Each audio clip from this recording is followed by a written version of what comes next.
Good evening, everyone, to Recovery Unplugged Live, Season 2, Episode 5, Amy. Yes. That's awesome. Good stuff. How are you today? I'm I'm good. Uh-oh. I'm struggling concentrating because I have a phone meeting with my manager, and we're going to be talking about taking um the letters to Daniel Mm-hmm. to studios and production companies, and we're going to be talking about Recovery Unplugged because I did a sizzle for Mm-hmm. a talk show version. This is Recovery Unplugged Live. That's Recovery Unplugged. So that would be something on a mainstream platform. Right, right. Very good. What time's that? That's Wednesday. Wednesday. Gotcha. So prepping for that. You had a date. Yes, I did. How did it go? I, you know, I had to process it because it's been 20 years since I went out on a date. And I didn't want to go in with any expectations because I know everybody can be nervous and but the guy really didn't say much. Hmm. Um he uh he he said he went and he basically vetted me because Healing Hands Entertainment is on as where I work. So he looked that up. He probably saw, and so the good thing, the plus was I didn't have to have the whole I have bipolar disorder talk Right. because he already knew that. Then he said he had depression and anxiety, and and he told just general getting to know you stuff. And then I said, well, I like romance. I like flowers. I like candy. And he goes, women are fake, fake, fake, fake. All they care about is what a man works and how much money they can spend on him. And I thought, Oh my gosh. it was like just this rant out of nowhere. And then he just went back to just real quiet and not saying much. And I really didn't know. Like, I was What do like, you the think, more Barbara? I chewed. I think that's a red flag, Amy. And not only that, okay, so he said, and said on his profile he was in accounting or real estate. But when I asked him, because I was like, well, what's your work like? You know about my work. And he goes, oh, I just work at the Amazon warehouse. And I'm like, that's not a bad thing. That's right. Your job, right? Mm-hmm. But you lied about it. Why would you feel so insecure? And if you're going to lie to me about that, what else are you going to lie to me I about? think we might call that red flag 2, eh, Barbara? Right, exactly. Well, you understand, I hadn't been on a date in Sure. 20 years, and it took me 2 or 3 days to process it. We exchanged numbers, but I ain't heard from him, and I'm just going to pray that I don't hear from him. I won't give his name because he was just, Yeah. I wouldn't be surprised, Yeah. it just, there wasn't a spark. He wasn't a bad guy. He just had maybe more issues than I really needed to invite into my life. Gotcha. So you got a meeting, you have a past date, a meeting coming up. Anything else? Anything letters to Daniel related? A guy from Iowa answered my message, and he has the perfect personality for it and everything, but he lives in Iowa. And I would look. Wait, perfect personality to do what? His interests align with mine. Oh, okay, gotcha. And I didn't like whenever I said I'm a writer director, he said, oh wow, that's one of my all-time dreams. And he was like, I'm like, this is the guy. Like he's cute. Mm-hmm. And I was like, this is the guy. His spelling was all correct, it didn't come to me. He wasn't like an idiot writing me a message. Oh my goodness, Amy. Those are red flags. Whenever somebody is like the spelling is all off, I'm like, okay, first of all, you're either a scammer or you're just really dumb. And in either case, I don't want anything to do with you, right? Because dumb people piss me off. Mm. And then scammers are just people you want to stay away from. Mm-hmm. That's true. Say hi to Julie. She's watching. Hi, Julie. Thanks for Hi, tuning Julie. You remember Julie? She'll hear us in about 30 seconds because we're on a delay. And then she'll write, oh, hi, everybody. Maybe. All right, so you've been gallivanting around town and getting other stuff done. You're kind of in like recharge mode, I'd say, huh? Yeah, I'm working on a book, but it's like my body, like whenever something exciting to me is getting ready to happen, like what I think, like I feel like, I signed the contract for the management. I signed the management contract, and that was exciting. I got the final cut of Letters to Daniel. We had the screening, and I've screened it a couple of more times. Once for my parents' church because they donated like $500 to the effort, and then at Centerstone, that's my counseling services place, and about 20 people from the reception, because a lot of the people who work in the front of the, like in the office, they've seen me. I've been going to Centerstone since about 2003. So 16 years. So there were some of those people, and then there were doctors, and there were therapists, and they were all very impressed with the film. And I'm like, well, I keep thinking, oh, the sound.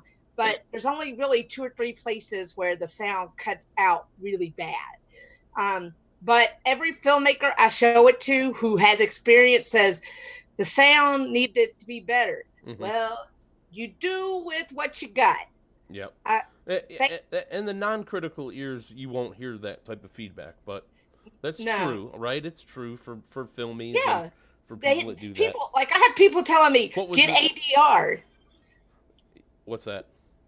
That is where you go. Enhanced digital refinishing or something. Where the whole cast and the cast and sound effects people go in and re-record all the dialogue. Oh, right. Match it to the film and recreate every sound. I don't have the money for that. If there was a generous benefactor out there that wants to help fund that, generous benefactor who wants to do that, and also it's hard to do when like Thomas, the third guy I interviewed, Thomas Moore. He offered to do, because Megan and Jenny are from the Knoxville area, and that's where he's from. Right. And he offered to do the ADR for them, but it would have sounded so weird if just them are ADR and the rest. So for uniform, like I think, I still managed to win Best Director at the film festival. What was the reaction at the therapy center? They were impressed. They thought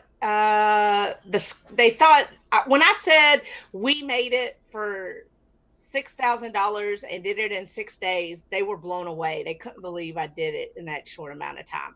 I said it wasn't just me; it was everybody. Because we pretty much, even though we had like things that went wrong, like the hotel, like a certain individual doing stuff, but as a rule, there was no ego on set, and everybody was just moving to make this movie the best movie it could be. Right. And no one said, oh, I'm going to be on camera this long, or is this my angle, or am I in the shot? I've been on sets where they say, am I in the shot? And you just want to smack them upside the head and just say, act. Well, and everything was well laid out too. So the script was broken down well. The scenes were done. Yeah. You guys had that down to where, as an actor, it was easy to show up and my actors were fantastic. I couldn't have asked for much more from them. They did awesome. They had to do what was emotionally grueling work, do it fast, and they nailed it in the first and second takes. Not everybody can do that, and I don't know how they did that. I don't know why it happened like that. I'm just grateful that it did. They're just grateful that we weren't going take 20. Yep, on time and on budget. Yep. So had no choice. Well, with that, let's watch the trailer, and then we'll get back in and do the interview with Barbara. Okay. All right.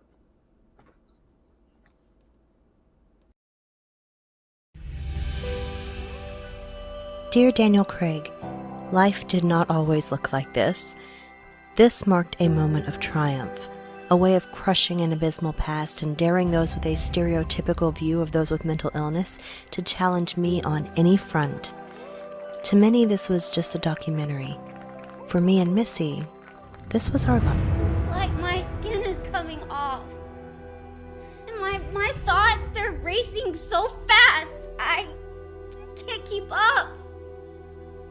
I'm suffering too, you know. You're not the only one. It's like my mind is coming apart and I can't get it to come together. I think it's more than just that. Amy's been having a really hard time lately. She goes on these crying jags. She explodes without warning. She's so angry and so paranoid these days. She's not the happy Amy that I remember from Kentucky. She thinks you're manic depressive. I, however, do not. I think this is something you've been obsessing on. I believe that it's all in your head.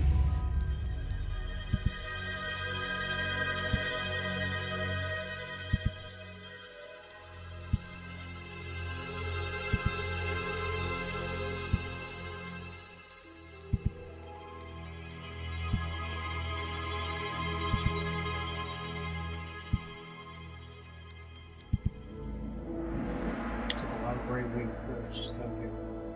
We're gonna get you some help. It'll be okay.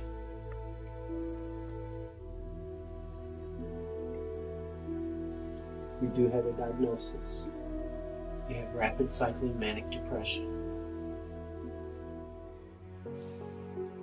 Dear Daniel Craig, bipolar disorder and those that saw it as contagious sought to pull me under, snap me in half, break me down. Even those well-intentioned do-gooders who see therapy and medication as bad and wrong, who see mentally ill individuals as hapless and hopeless, they're wrong. I found hope in your work. A comrade in Missy, my rock when no one else understood. You two are my twin lights when this disease threatened to take me down. And treatment was what got me through.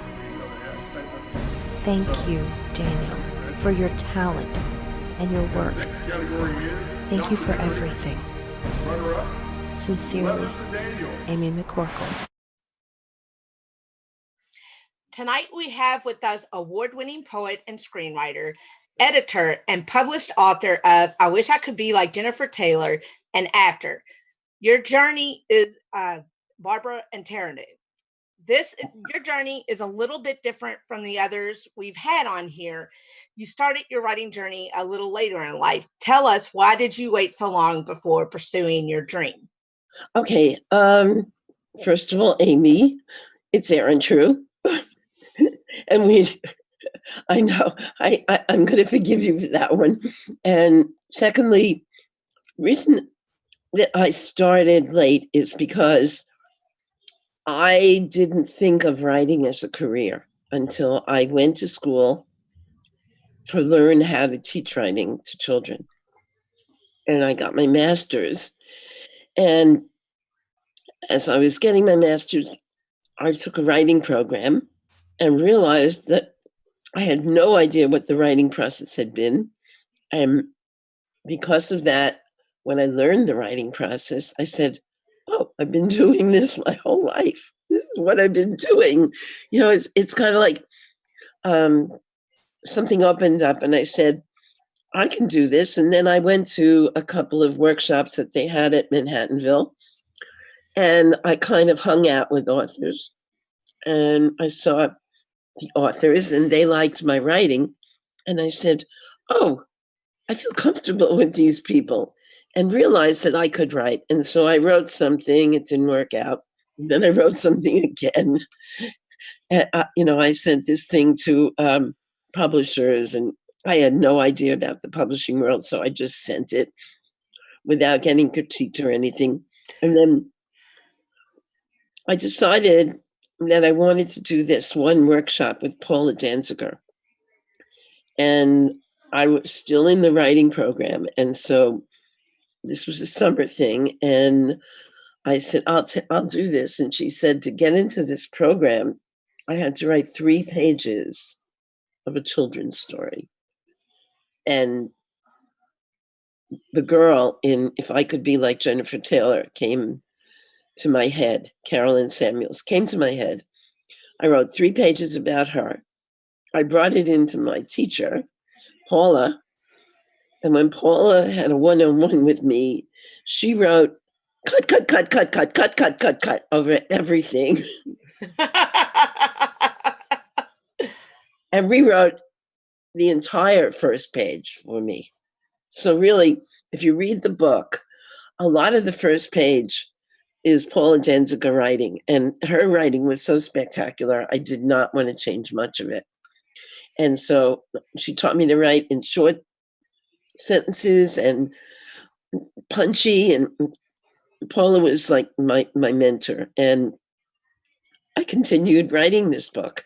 And so I joined SCPWI. I was a member, and I saw Paula a lot there, and then finally decided that it was ready and rewrote it and joined a lot of critique groups, rewrote it, sent it out, got rejected, rewrote it, sent it out. I think that book was probably rewritten about 19 times, 19 or 20 times. And the first chapter was rewritten about 30, I'm pretty sure. Okay. Because, yeah. So then I sent it out, and then I was part of this online group, Muse Kids. And it was a little like critique group that we had online. And Lee Skizis was the head of that. And Lee was having this big conference, first writing online conference they'd ever had. And she said, why don't you come to this and pitch your book? And that's what I did. I pitched my book to Lee. They liked it. And so the rest is history. If I Could Be Like Jennifer Taylor was your first novel to be published. Yes. You answered this. Who was it published by, and what was it like when you held it in your hands for the first time? Okay, it was published by Muse It Up Publishing. And when I held it in my hands for the first time, it was after it was published, because it was published as an ebook. And holding it in my hands was like 6 months later when it was published as a paperback. And we had a special signing thing at Zell's in Canada. And we had, the night before, we had all of the books that she had published in paperback on a table. And there they were. And there was mine. And it was like, oh, it was so exciting. I was just thrilled to see it. Okay. Your second book, After, deals with the young woman's journey in accepting her father's illness. What was the process of writing it like for you? Okay, I started that at a National Novel Writers Month, and I called it When My Life Changed. It was called When My Life Changed. And it was supposed to be about a girl whose life has changed because her father is having a heart attack, and she gets the phone call, and it's everything that happens after the phone call changes her life. And really, it was very similar to what was going on in my life, because my husband had a heart attack and did call us while he was having the heart attack on his way to the hospital. And so I used a lot of my own personal experiences in this book. And a lot of the dialogue is almost straight from what actually was, there. So the process was that I needed to find a story to go with this. And so I decided to make Lauren 15. And she has a friend who's a boy. And I felt that there should be a little romance in there. And it just evolved. I just take my characters, develop them, find out what they really want, and then it just evolves. So. Okay, now I'm going to hope I always get the name of this book wrong. So if I get it wrong, forgive me. You credit your collection of poetry, You'll Probably Forget Me, and getting you to the other side of the loss of your husband of 48 years. Why don't you tell us a little bit what that was like? Well, when my husband passed away 5 years ago, May 2nd, I was a wreck. It's been that long? Yes, it's 5 years. It's going to be 6. Actually, 6 years ago. Wow. Coming this May. Wow. When he passed away, it was 2014. I was a wreck. I had been crying since 3 o'clock in the afternoon when it happened to 12 o'clock at night. Ooh. And I had had very little food, very little liquid. And at the end of all that crying jag, I got sick. And my daughters wanted me to go to the hospital. So they called an ambulance and they took me there. And I had to have like 2.5 bags of liquid because I was so dehydrated from the crying. I almost died. I mean, if my daughters hadn't been there and I'd just been home alone, I probably would not have called the hospital. But they did. They called the hospital. And because of that, I made a decision. Because he had told me not to ever, ever mourn for him. He said, don't mourn for you. He said, I don't want you wasting away of mourning for me. And of course, what was I doing? But I was mourning for him. And he would have been miserable. And I said, I've got to stop this. So what I did was, I couldn't stop the pain. I couldn't stop the sadness. No. But when I did have sadness, I started to write about it. And I put my pain into words. And so I wrote poem after poem after poem after poem. And it's kind of like that book, like Water for Chocolate, where she pours her she cries into the right. I cried into my poetry. And I'd post my poems and people would cry too. They'd all cry after I posted them. And I'd say, don't cry, I don't want you to cry. And they said, it's beautiful, I'm crying. And so after posting all my poems, a friend of mine who's a publisher decided she wanted to publish them. And so she did, she published them. And I won't tell you her name because yeah, it's kind of anonymous. It's anonymous, but yeah. Anyway, she was so in love with my poetry that she wanted to publish my poems, and she read all my poetry and she cried through the whole book, and she decided it should be glossy and it should have photos of my husband and my children. And we went through the photos that we hadn't been looking at for by then it was 2016, it was 2 years already, and we hadn't been looking at them. 2017, and finally we found pictures that fit the poems and put them together, and then decided it would be a memorial for my husband. And I got a very good friend of mine, Philip Matthew Roberts, who's also an excellent poet, to write the foreword. And I wrote a preface, and it's done. I'm thinking I want to write another book. But okay, among your accomplishments is being an award-winning screenwriter for the short screenplay The Kiss. What is it about, and how did it play a role in your healing? Well, The Kiss came about because when I met my husband, I was supposed to go out with him on New Year's Eve, but I didn't. I went out with a guy from Harvard, and we went out 3 times, and he took my name and address and all and started writing to me for 3 years in college. And the letters got more and more personal. Yeah. So it's the summer before my senior year, and it could have been probably the worst day of that year. I was working for a place called Purchasing Magazine. They found out that I was only working for the summer because I told them I was working full time. They fired me. Lovely people. They fired me.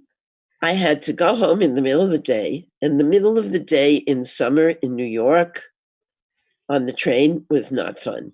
I was like packed in with all these people. And, excuse me.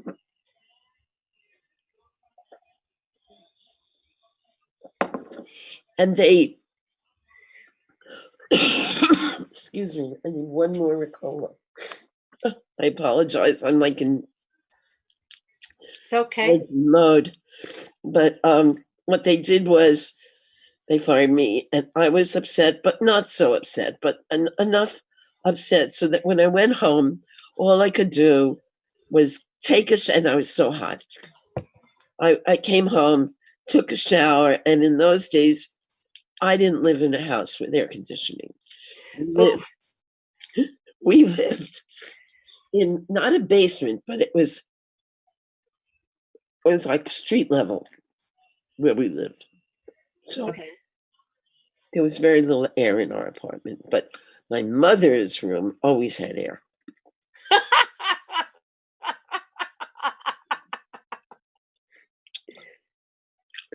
I think she had a fan or something, that she always had air. So I took a shower, lay down on the bed, and fell asleep.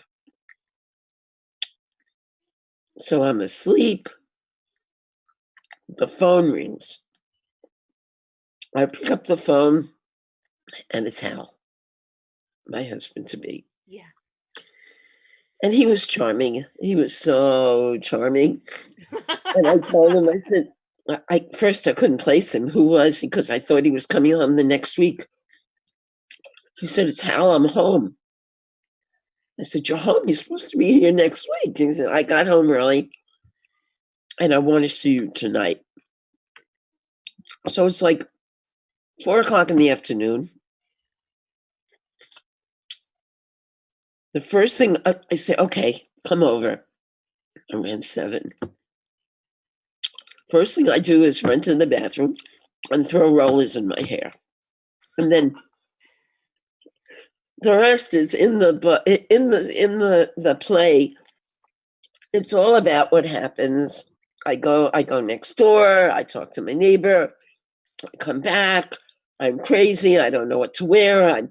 My mother comes home in the meantime, and I'm running around, I don't know what to do. I'm like crazy, getting dressed, putting makeup on and doing my hair and thinking, what should I wear? And then my father comes home, and it's like my mother isn't really interested anymore because she has to feed him, and I'm like panicking because I don't know what to do when he comes. And you remember, I haven't seen him in 3 years. But you're excited to see him. I'm very excited. Very excited. So what exactly, what is the kiss? What does the kiss in the title refer to? The kiss is why I got married.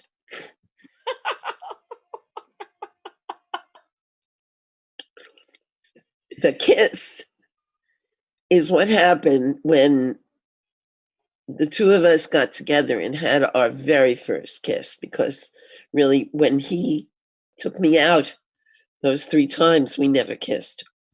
I mean, kissed me on the cheek, but never kissed. Yeah. And this kiss was like, how do I say, like angels in the play, like chorus of angels sang to me. As soon as he kissed me, I knew I wanted to spend the rest of my life with him. Okay. We've already touched on it, but you have used your art extensively in your healing process. We collaborated on a short documentary, Remembering Hal. Tell the audience what it was about and what was the coolest thing about it. Okay, in Remembering Hal, I recorded 5 poems that you chose for me.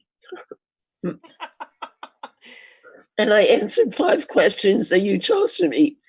And I had my daughter interviewing me because with an iPad, and we started in my room,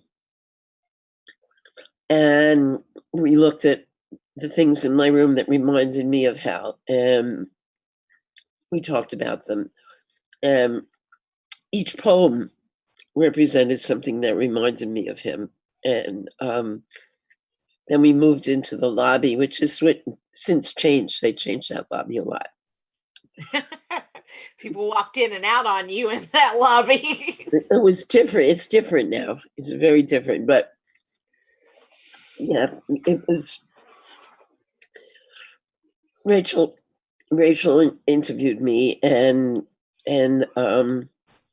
questioned me, and it was interesting because in one part of the documentary, I revealed something she had no idea.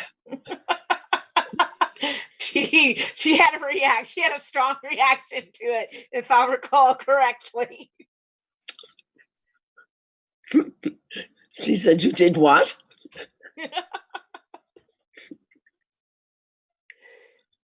But yeah, it was. I felt that remembering Hal was a beautiful expression of how I felt about my husband, and I was glad, and that helped me a lot because I talked a lot about him, and I was able to speak about things that I hadn't been able to speak about before. Okay, let's move on to the next question. Okay, grieving is such a personal thing. Everyone reacts to it differently. You shared with me that you experienced depression as a result of it. What were some of the coping mechanisms you employed? Okay, like I said, I made sure to drink because I didn't want to get dehydrated. I wrote a poem when I was sad. After I cried, if something disturbed me, I wrote a poem about it. Something as prosaic as cutting watermelon, which for me was a big deal because watermelon rinds were my husband's favorite thing to eat. I know. I know. But everybody's got different tastes. He loved that watermelon rind, the bottom. So that was hard for me to do, cutting the watermelon. But I wrote a poem about that. And I think when I tried, what I tried to do was get out of myself. I joined Greenwich Pen Women to try and find a group of people, to get involved with them. I at first I couldn't even get out of the car, but I actually started to go into stores with my daughters, and then gradually got able to go into stores alone. I wanted to stay in bed all day, but I got out of bed. That's hard when you're depressed. It's very hard, very hard. And I ate a lot. I started eating a lot, but that was a bad time anyway for everyone. So you know what? I think you've been through enough. You can eat whatever the hell you want. Okay. We have both attended the AOF MegaFest. You confided that the experience was life-changing and healing for you. In what way would you say so? Okay. I had my knee replaced in October of that year. And when I went to AOF MegaFest, I felt like I was able to be with people again. And also, AOF MegaFest was probably the largest group I had ever been in. And like that. Yeah. And I felt really like it was good for me because I met a lot of people. I met a lot of very nice people, and being with people really, really helped me. And I enjoyed myself. And the last night was the best because I went up to the club and I danced. I was having a ball. I was dancing with Annabelle and her group, and That's the best. It was the best. And I met Michelle. Yeah, Michelle's a really nice lady. And Michelle really changed my life. So, just knowing people like Michelle and Tanya, they're the best. Tanya is so sweet. She did the voiceover for Something to Believe In for me. Tanya's great. Tanya's the best. So I think also that I realized that when I was about to write the screenplay and then wrote the screenplay, I thought, oh, I could never write a screenplay. But then after being in AOF, I realized I had already written a screenplay. Yes, they accepted it. And so now I was a screenwriter. And so it was, I tried to write a larger one, but I'm still in the process because everybody takes their own time. Yeah. Some people write fast, some people write slow. Yeah. It's a different format. It's a different format to master than a novel. A novel is much more forgiving. You can hide a little bit in a novel. You can't do that in a screenplay. Everything has to be a certain way. And I think the fact that you wrote a short screenplay and it did as well as it did was just wonderful. Well, thank you. Thanks to you for inspiring me. You kept saying, Barbara, you can do this. You can do this. I want you to do this. And, I just sat down and wrote it, and you helped me with the formatting. So thank you to you. And I think I'm almost finished with my series. I decided to make my standalone book, If I Could Be Like Jennifer Taylor, a series because you didn't ask me the question, but can I tell you why? You can. That's just not what the next question is. Oh, okay. Well, what I was going to say is when my line editor told me that he gave my first book to his daughter, she came back to him and said, "Is there a second?" Ah. I said, "Oh, kids love series. I need to write a sequel." And so I wrote the sequel, and then I said, "Oh, this is not done. It needs a sequel." So that's where Mill Valley High Five came, and it ties the book up, the series, really well together. This whole okay. We have known each other since 2011 or 2012. We belong to the same publishing house. What would you like to say about Hal and how he encouraged you to pursue your dream of writing? Hal. Hal always felt that I should write. Every time I showed him my poetry, he said, "People should see this."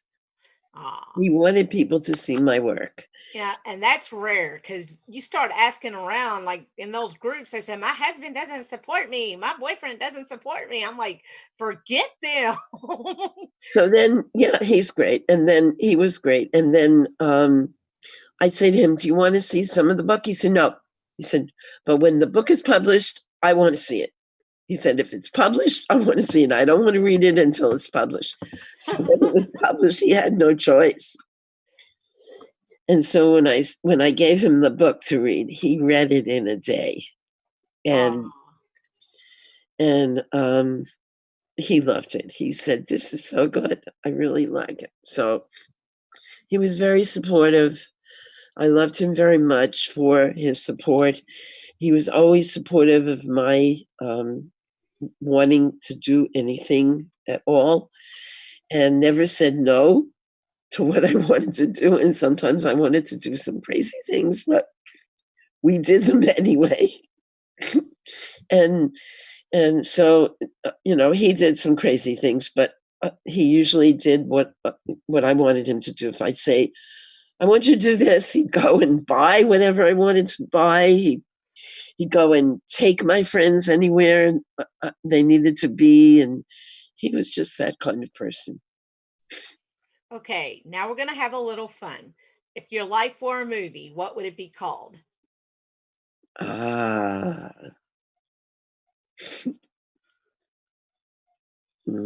would be hard.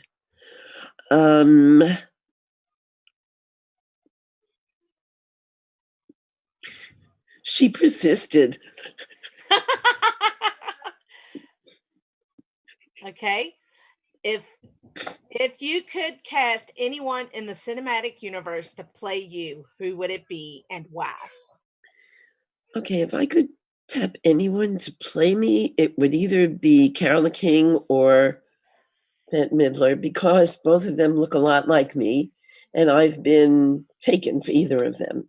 And I think maybe Bette Midler because definitely the New York Jewish thing. Yeah. Take the girl out of New York, you can't take the New York out of the girl. Exactly. And so I think either of those people I'd want to play me, but maybe Carole King. I think Carole King looks more like I think I look, but whoever, because I'd want that vibe, those people. Okay. Next question. Okay. That's loud. What is your favorite movie of all time? Oh, that's easy. Breakfast at Tiffany's. Always and ever, forever. Okay. Who is your favorite author? Now that's hard because I'm probably going to say Jane Austen, because I saw Little Women again and I realized how much I love her writing. That's Louisa May Alcott. Oh, Louisa May Alcott. Yeah. I'll say Louisa May Alcott. Yeah. But okay. I also like Jane Austen, Pride and Prejudice. Yeah. Sorry. I Louisa May Alcott or Jane Austen, either one. Greta Gerwig didn't get a Best Directing nod. I know, that's terrible. She gets nominated for Best Picture and Best Script. She has 2 of her actresses nominated for Best Acting. What? It directed it itself? They hate women directors. That's why they hate women directors. You have to be so, that's just messed up. No, it's okay. That's a topic for another show. I could rant about that for a long time. Oh, well, there's a whole movie on that about women directors. Okay. And finally, what advice do you have for artists out there trying to make it and are currently struggling with grief and depression?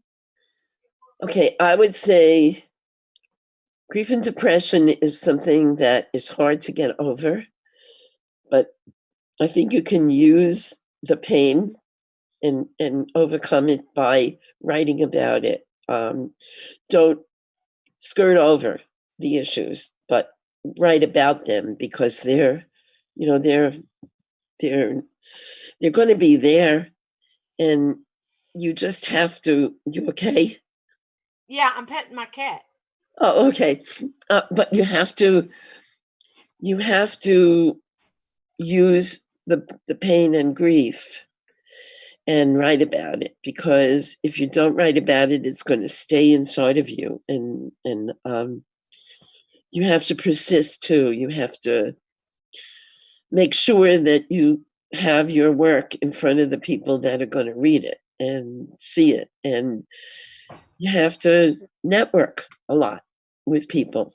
I mean, you have to network a lot with people. and somebody says, do you want to do this? Yes. You want to do this? Yes. You want to go here? Yes. Always say yes. Then you meet people, that's how you do it. Yeah. John, that's my last question. Do you have anything you want to add? I do. Actually, I don't. Julie does. Julie commented kind of a little bit about your story and your venture into writing, and said that you wrote yourself into your own healing and helped heal others, it seems. And then she has a question for you, Barbara. It says, do you find that as a writer, you are harder on critiquing your own writing and the work you put forth compared to someone else's critiquing it? Amy's shaking her head, yes. I think, yes. Usually I am, because sometimes I'll look at something I've written and say, nope, goodbye, and throw it out. But I'm an editor, so I look at people's work very, very carefully and critique it. And I'm coming from the objective side, from my own point of view. Some of my writing, I'll look at it and say, yeah, this works, But it all depends on what writing it is. Poetry, I'm very hard on myself. If I don't like it, I'll just rewrite it, But Yeah.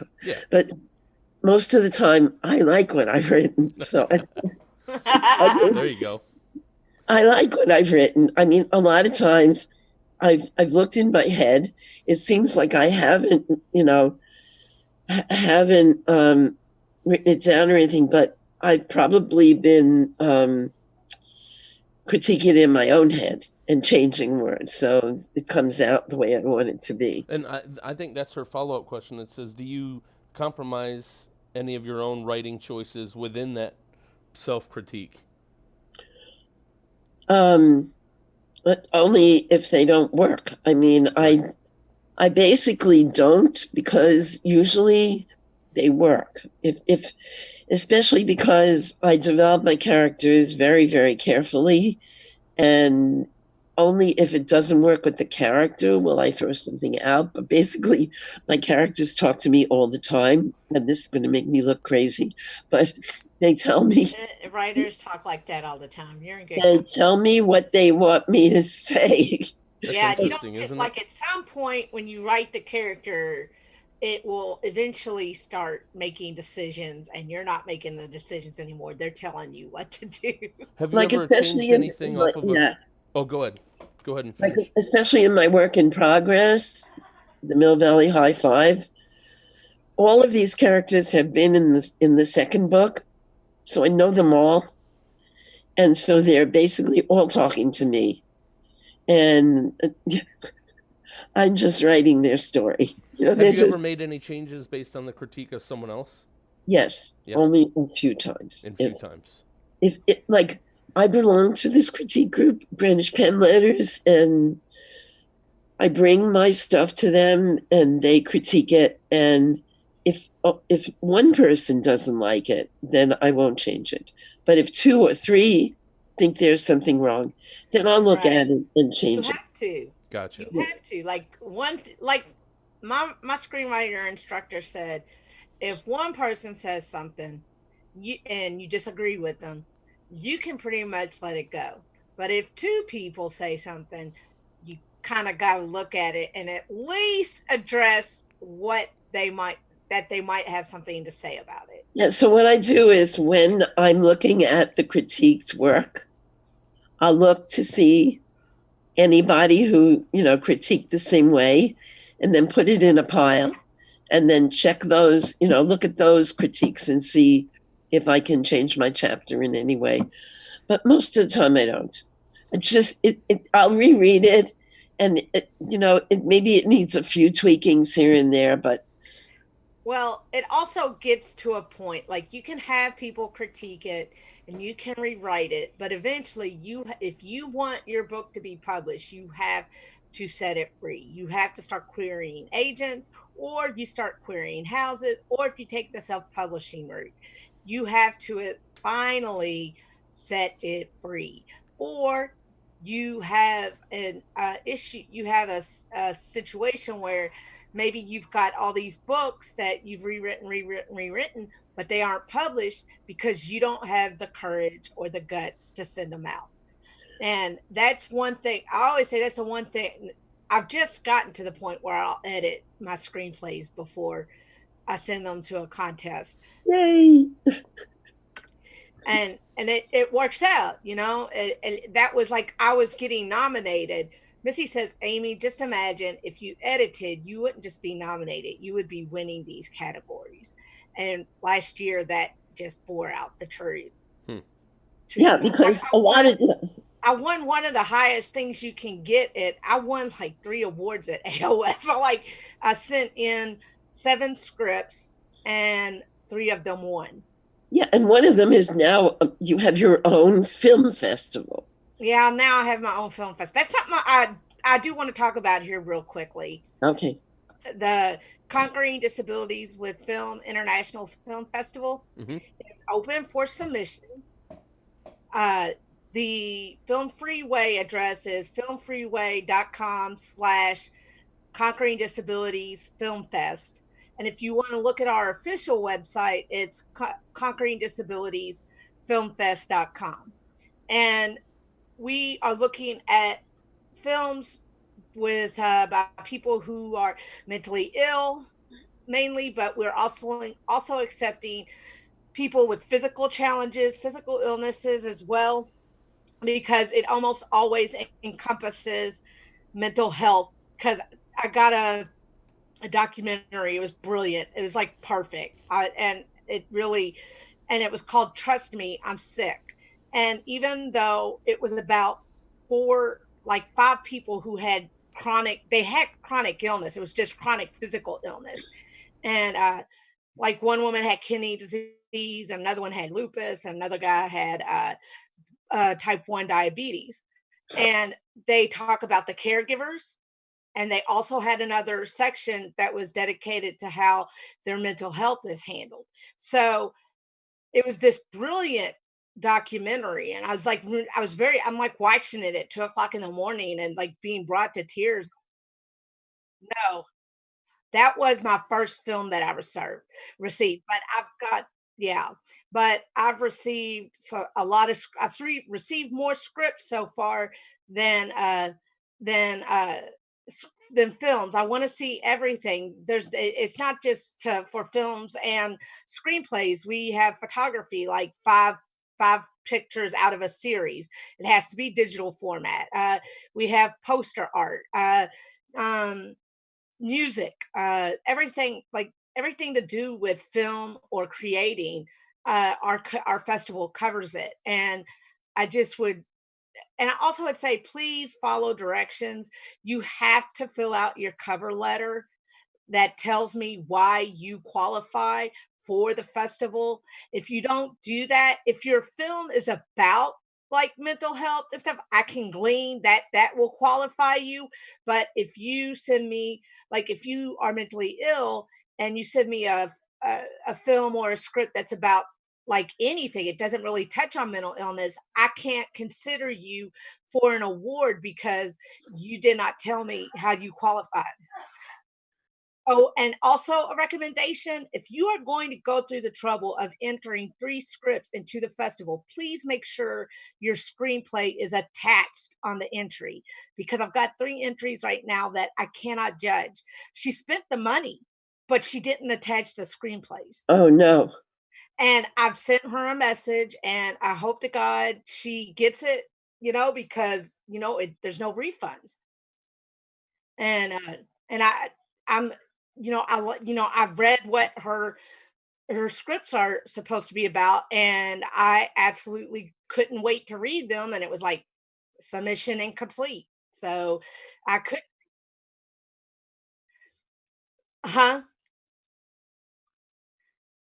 uh the first deadline is January 31st, and then prices go up, and the absolute final deadline is July 1st. But I would recommend entering early, because you can enter more. Like, it's like Teresa from AOF told me. She goes, she doesn't understand why people only enter 1 script.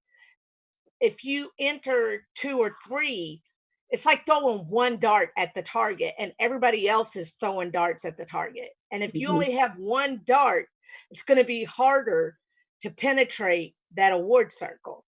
But if you submit more, you have more chances at it. And also, I was awarded this festival last year at AOF, and I don't know how long it's going to continue for, but I really want to make an impact while it does exist. I want people, like, I came to AOF, and like Barbara said, it changed her life. It's part of the Mega Fest. It's a concurrent festival. You come to the festival. In fact, I've got a guest lined up who is a major player in Hollywood who said, I want to come, but I've got so many projects. It's going to depend. When do you need a final say? And do you pay for any, we don't cover expenses. We're a first year festival. We're not in a position to be able to do that. But I knew him from another, I had gone to FilmCom, and that's a film market. It's not a film festival, but I'd gone there 3 years trying to sell layers to Daniel, try to get some distribution companies, studios to make it. And they would always say this was a great premise. But people are a lot of hot air, and it's hard. And also it was the hardest sell. It was a female-led drama, and Hollywood, unless they like IP. And fortunately, I'm in a position now where I can but I had to make the film myself. And Conquering Disabilities with Film seeks to offer those opportunities to other people like me who might not otherwise have them. And AOF changed my life. And if someone comes to Conquering Disabilities with Film and says this festival changed my life, then it does. Then the film festival has accomplished what it was established for. So again, the websites are conqueringdisabilitiesfilmfest.com and filmfreeway.com/conqueringdisabilitiesfilmfest. So can I just add one more thing that Amy made me do that gave me an award? Last year, I had a film, a poem of mine was put into the Walt Whitman Bicentennial Anthology. And Amy said, Barbara, you have to enter that into AOF. So I said, okay, I'll do that. And it just won Best Poem. So that's why I say. So you coming to AOF, John? That's right. Amy says to come to AOF. Amy says to do it, I do it. Yeah, go come to AOF and bring your family. I don't know if my family will come. That's what I should tell. That's if Rachel says, why do you and Amy, you're going to have a problem with me anyway. I'd say, I do this because Amy tells me to. I'll say, Amy told me to do this, and anytime Amy tells me to do something, I win an award.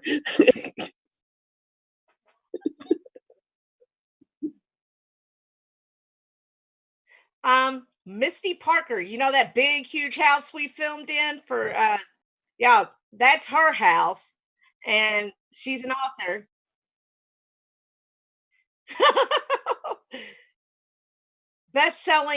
She is a best-selling author, and in fact, she's got a new series out. I don't know what the whole name of it is, but it's a 5-part. Misty, Mysti Parker, Parker.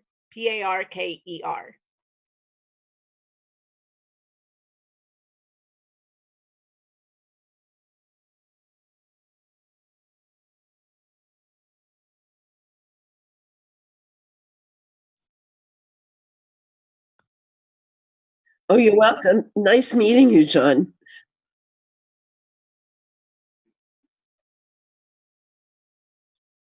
Yeah.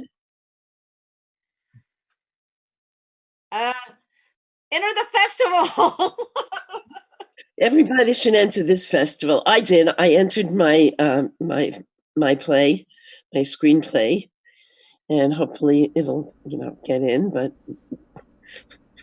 knowing the festival director is not an indication of getting the film selected or your screenplay selected. And in fact, I have to kick it down to my other two judges because I'm too close to it. Gotcha. Yeah, see, I don't want, look, I know people are gonna, because that it happens to all festival directors. They accuse you of awarding your, now some people do it. There are festivals that are notorious for like say the director of the festival, they put in a film and their film wins best film. I don't want that crap happening at mine. Like, my film will not be I'm not going to submit Letters to Daniel to my festival. Well, thank goodness. Although you meet the criteria for it, Yeah. You could say that. You're like, Letters to Daniel won. I mean, and in this category, Letters to Daniel won.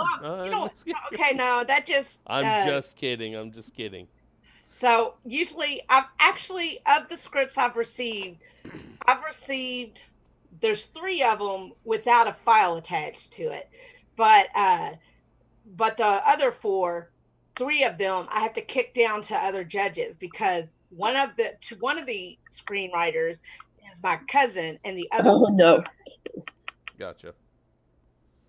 Yeah, you can't do your cousins. No, she's a brilliant writer, though. When I was reading her scripts, you know what I thought? I'm a hack. She's 20-something years old, and she just writes differently. But your writing is really spectacular. At 20-something years old, I was not writing like that. My writing. But that doesn't make it any better or worse. Everybody learns to write at different ages. Are we off air? No. I said you guys can have the last word or words, and you're like, oh, okay. Let's keep this love train going. All right, everybody. Julie, thanks for engaging with us. Thanks, everyone, for watching Recovery Unplugged Live. We're going to take this conversation off air. Thank you. Thanks, Barbara.